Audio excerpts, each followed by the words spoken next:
Olá, aqui é o professor Vitor e nesse vídeo veremos mais dicas de como fazer o nosso modelo de dados entidade-relacionamento e de como não fazer.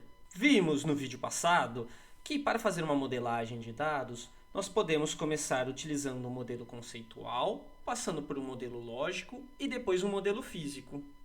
Um modelo bastante utilizado para fazer uma modelagem conceitual é o modelo entidade-relacionamento.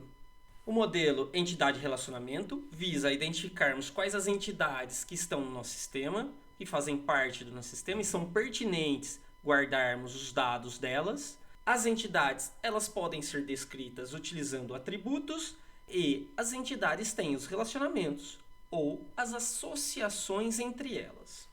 Vale lembrar que uma entidade é algo que pode ser definido, que pode ter os dados armazenados sobre esse algo, como uma pessoa, um objeto, um conceito ou um evento. Por exemplo, entidade pode ser veículo, mas o veículo pode ser modelado de várias formas diferentes, dependendo do sistema que nós estamos querendo construir.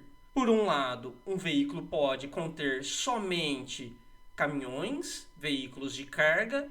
Do outro, veículo pode representar automóveis de passeio.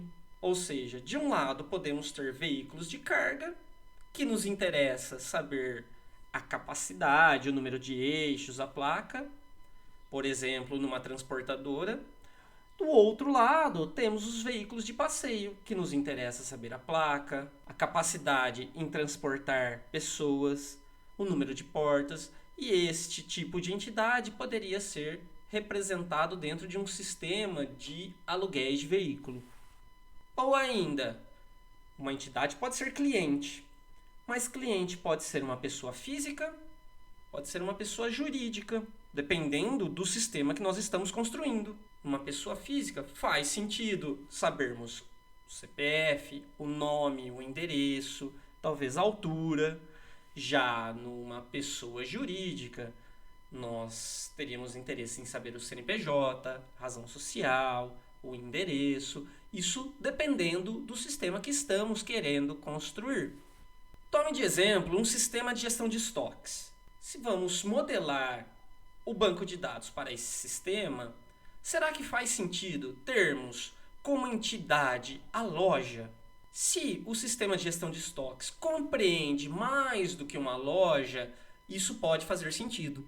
Mas, se queremos gerenciar o estoque somente do mercadinho Bom Preço, a loja não é uma entidade que faça sentido representação de dados. Por quê?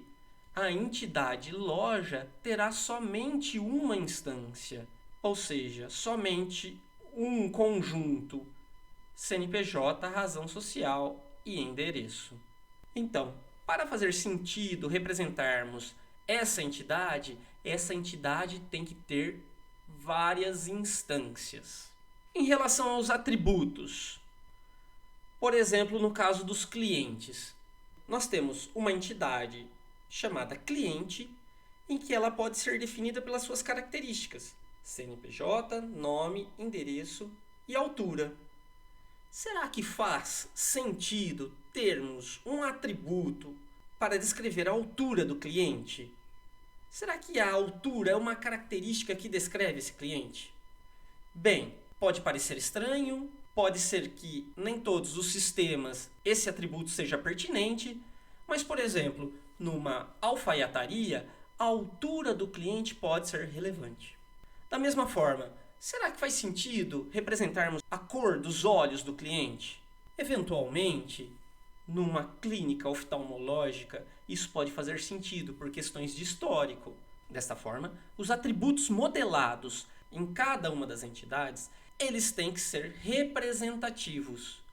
E eles têm que ser informação de interesse. Só faz sentido modelarmos um atributo se em algum momento formos utilizar este dado dentro do nosso sistema. Dentre os atributos, temos o atributo identificador. Esse atributo identificador se refere a um atributo que define exclusivamente uma instância da entidade dentro do conjunto de todas as instâncias. Ou seja, o valor para aquele atributo é único para cada uma das instâncias da entidade. Neste caso do cliente, o nome poderia ser um atributo identificador? O nome não poderia ser, porque nós podemos ter vários clientes com o nome de João.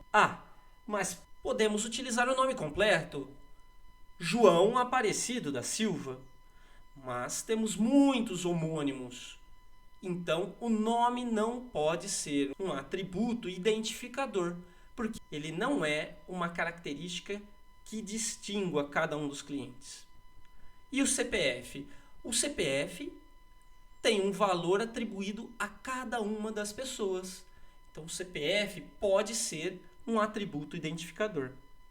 Mas há uma ressalva. Há clientes estrangeiros que não tenham CPF, nós devemos modelar um atributo que seja representativo e identificador, pois nem todos os clientes têm CPF. Outro tipo de atributo é o atributo composto. O endereço, por exemplo, poderia ser um atributo composto, composto por rua, número, bairro, complemento. Desta forma, nós dividiríamos o atributo endereço em outros atributos. Entretanto, se o atributo rua, ou atributo número, ou atributo bairro não servir para fazer algum tipo de seleção específica do cliente, nós podemos utilizar o próprio atributo endereço como um atributo simples, que contenha todos os dados referentes ao endereço do cliente. Então, faz sentido o endereço ser modelado como atributo composto se estes atributos derivados do endereço forem utilizados para fazer algum tipo de seleção. E o atributo composto, ele é modelado dessa forma de árvore. Um outro tipo de atributo é o atributo multivalorado. Este tipo de atributo pode receber mais do que um valor. Por exemplo, o telefone, que é representado desta forma.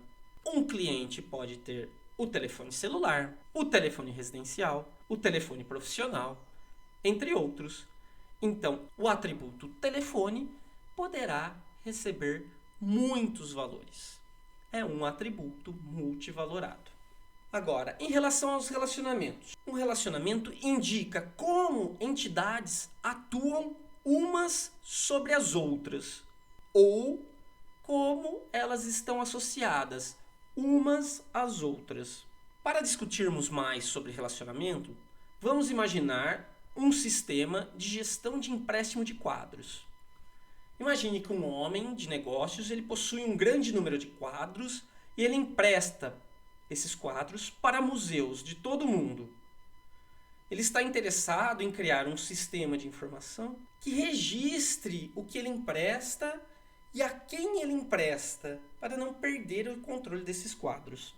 Um museu empresta quadros e um quadro é emprestado para museus. Entre essas duas entidades, há um relacionamento empresta, ou seja, quer gerenciar os dados dos empréstimos. Mas será que faz sentido ter uma relação entre museu e quadro para a exposição desses quadros? Para o homem de negócio, talvez não faça sentido saber quando um museu expõe o quadro, mas sim somente quando o homem de negócios empresta o quadro para o museu.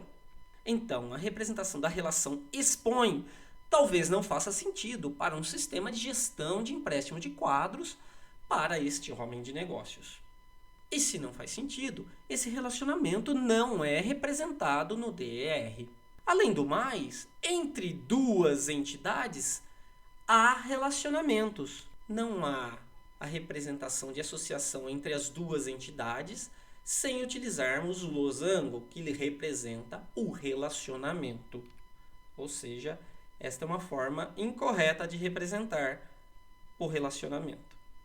Além disso, Não há também uma relação entre uma entidade e um outro relacionamento, como nessa forma exibida. Ou seja, essa representação de relacionamento é incorreta. Poderia-se ter o relacionamento museu empresta quadro representado como uma entidade, mas não desta forma como está exibida nesse slide. Vamos falar de atributos em entidades. Tome o sistema de gestão de empréstimo de quadros como exemplo.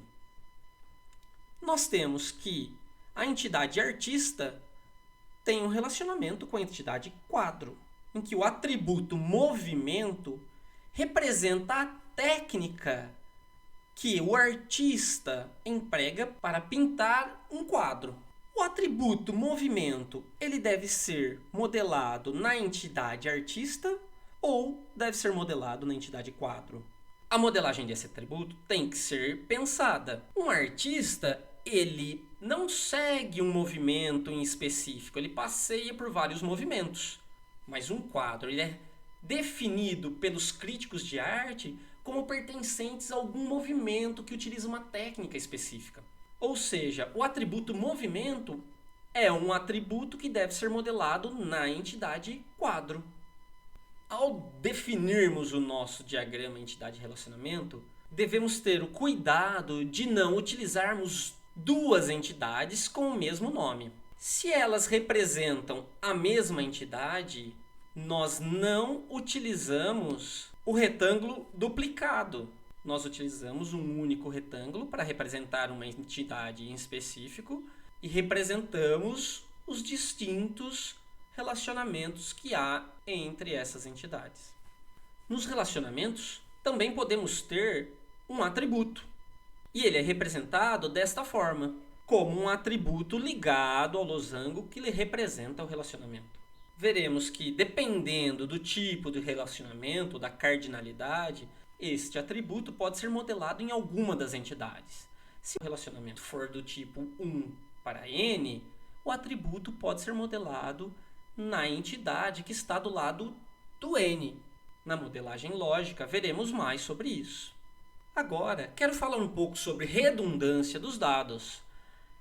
Este é um problema que nós queremos evitar com o uso do banco de dados do tipo relacional. Continuamos com um exemplo do sistema de gestão de empréstimo de quadros, em que nós temos museus que emprestam quadros e quadros são pintados por artistas. Imagine que o homem de negócios quer ter no seu banco de dados o horário de abertura do museu, o horário em que seus quadros são exibidos. Se esse for um atributo modelado na entidade quadro, nós teremos redundância dos dados. Por exemplo, todos esses quadros que estão emprestados ao primeiro museu terão horários de informação que referem-se a este museu. Este atributo, horário de exibição, não deveria estar modelado na entidade quadro, e sim na entidade museu. Isso faria com que o nosso banco de dados não tivesse essa redundância de dados. Caso o museu mudasse o horário de exibição, bastava alterar o atributo do museu e não o atributo em todos os quadros que estão emprestados àquele museu. Dessa forma e utilizando algumas técnicas, podemos normalizar o banco de dados para retirar os dados redundantes e melhorar a modelagem de nosso banco de dados. Até o próximo vídeo.